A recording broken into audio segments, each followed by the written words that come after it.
एक शहर में एक गरीब ब्राह्मण अपनी पत्नी और पुत्र के साथ रहता था। राम जी प्रतिदिन राजा की लड़की को पढ़ाने जाया करता था। वहाँ से दक्षिणा में जो मिलता उसमें ही वह अपने परिवार का पालन करता था।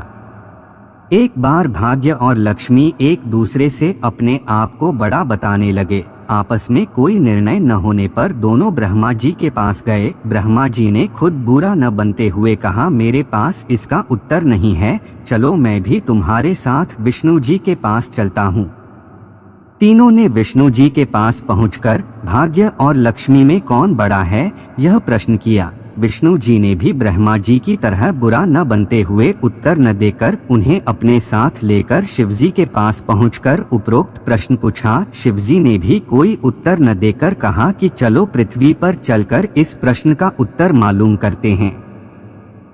पांचों देवी देवता ने साधु का वेश धारण कर पृथ्वी पर उपरोक्त ब्राह्मण के घर पहुंच अलख जगाई और कहा कि हम रात्रि में भी आपके घर पर ही विश्राम करेंगे। इस पर ब्राह्मण पुत्र राम जी ने अतिथि देवो भव ऐसा विचार कर कहा, महाराज मेरे घर में दक्षिणा में मिले दाल भात आदि से हम तीनों के भोजन की पूर्ति होती है, अतः मैं एक समय के भोजन की व्यवस्था कर सकता हूँ। साधुओं ने उसे एक बर्तन देकर कहा कि वह दाल भात इस बर्तन में बनाओ तो हम सबका दोनों समय का भोजन बन जाया करेगा। इस प्रकार उस बर्तन में बने भोजन से दोनों समय के भोजन की पूर्ति हो गई। अगले दिन प्रात में राम जी जाने लगा तो एक साधु ने पूछा, तुम कहाँ जा रहे हो? उसने कहा, मैं राजा की लड़की को पढ़ाने जा रहा हूँ। साधु ने कहा, तुम पढ़ाने के बाद राजा की लड़की से पूछना कि तुम किस अभिलाषा की पूर्ति हेतु पढ़ती हो। राम जी ने पढ़ाने के बाद उपरोक्त प्रश्न पूछा। राजा की लड़की ने कहा, मैं इस अभिलाषा से पढ़ती हूँ कि मुझे ऐसा वर मिले जिसकी चर्चा सभी की जबान पर हो, उसके माथे पर चांद और सूरज की रोशनी हो तथा वह भाग्य का ऐसा धनी हो कि उसके कदमों में लक्ष्मी थिरकती हुई हो तथा ऐसी बारात हो जैसी किसी ने अब तक न देखी हो। वापस आकर उसने साधुओं को लड़की के उत्तर से अवगत करा दिया। अगले दिन प्रात काल में जब वह पढ़ाने के लिए जाने लगा तो साधुओं ने कहा कि बच्चा आज फिर वही प्रश्न करना, वह फिर तुम्हें कल वाली बातें बताए तो तुम तुरंत यह कहकर कि जैसा पति तुम्हें चाहिए वैसा केवल मैं ही हूँ, यह कहकर भाग आना। राम जी ने कहा, हे साधु महाराज, कहा एक मैं गरीब ब्राह्मण जिसका घर उसकी दी हुई दक्षिणा पर पलता है, और कहा वह एक राजा की पुत्री। राजा मुझे और मेरे परिवार को मृत्युदंड देकर मौत के घाट उतर देगा, अतः मैं ऐसा नहीं करूंगा। साधुओं ने कहा कि ठीक है, हम तुम्हें परिवार सहित अभी अपने श्राप से भस्म किए देते हैं। राम जी पहले से ही उनके चमत्कार से डरा हुआ था। उसने सोचा कि राजा तो बाद में मृत्युदंड देगा, ये अभी अपने श्राप से भस्म कर देंगे, अतः साधुओं को आश्वासन देकर पढ़ने चला गया। पढ़ाने के बाद राम जी ने कहा कि कल वाले प्रश्न के अनुसार जैसा वर तुम्हें चाहिए वैसा वर मैं ही हूँ। ऐसा कहकर वह वहाँ से भाग आया। राजा की पुत्री को एकदम बहुत आघात पहुँचा। उसने दासी के द्वारा अपने पिताजी को बुलाकर सब बात बताई। राजा ने आश्वासन दिया कि उस उदंड ब्राह्मण को इसकी सजा मिलेगी। राजा ने तुरंत अपने मंत्रियों से विचार विमर्श किया। एक वरिष्ठ मंत्री ने कहा कि उसने अपराध तो फांसी दिए जाने वाला किया है, परंतु वह एक ब्राह्मण है, उसे फांसी देने पर एक ब्रह्महत्या का पाप लगेगा। कुछ ऐसा किया जाए कि वह दंडित भी हो और ब्रह्महत्या का पाप भी न लगे। काफी विचार विमर्श के बाद तय हुआ कि शादी का निमंत्रण पत्र कुछ शर्तों के साथ भिजवाया जाए। राजा ने शर्तों वाला निमंत्रण पत्र लिखवाकर हलकारे के हाथ राम जी के पास भेज दिया। उधर राम जी ने घर पहुंचकर साधुओं को बताया कि आपके कहे अनुसार कहने पर राजकन्या बहुत क्रोधित हो गई थी। अब शीघ्र ही फांसी का संदेश पहुंचने वाला है। कुछ समय के बाद हलकारा निमंत्रण पत्र लेकर पहुंच गया। साधुओं ने हलकारे को सम्मान सहित बिठाकर राम जी को निमंत्रण पत्र पढ़कर सुनाने के लिए कहा। पत्र इस प्रकार था, हे ब्राह्मण पुत्र, हमें तुम्हारा शादी का प्रस्ताव मंजूर है, परंतु साथ साथ हमारी कुछ शर्तें भी हैं।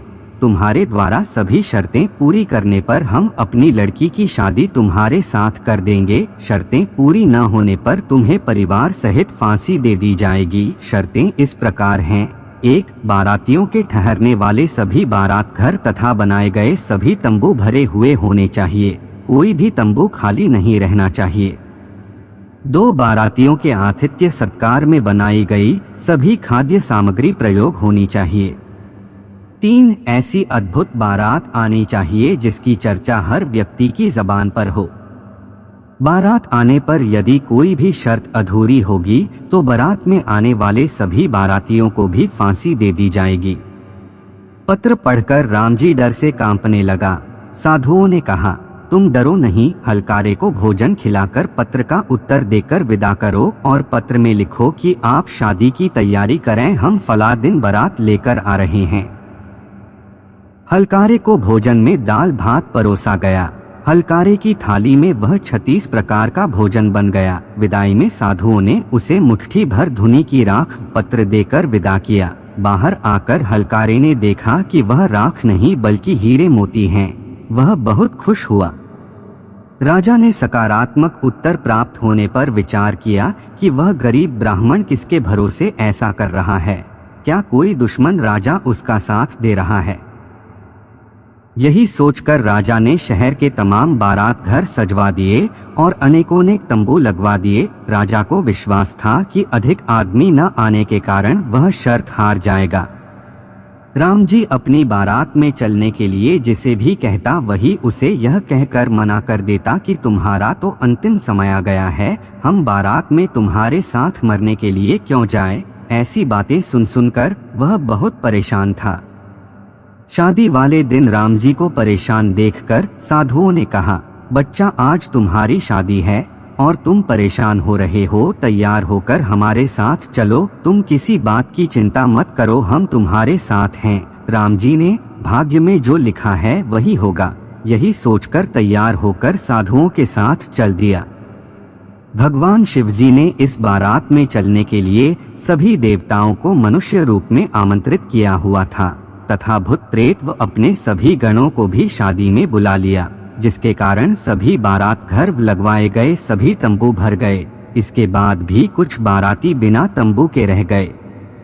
राजा के पास सूचना भिजवाई गई कि बारातियों के ठहरने का और प्रबंध कराया जाए। सूचना मिलने पर राजा ने विचार किया कि कहां से इतने बाराती आ गए हैं, चलकर देखना चाहिए। राजा तुरंत वहां पहुंचे। राजा को आया देखकर शिवजी ने शुक्र व शनि जी को बच्चे के रूप में बनाकर भूख के कारण रुला दिया। राजा ने 2 बच्चों को रोते देखकर पूछा कि यह बच्चे क्यों रो रहे हैं? साधु बने शिवजी ने कहा, इन्हें भूख लगी है।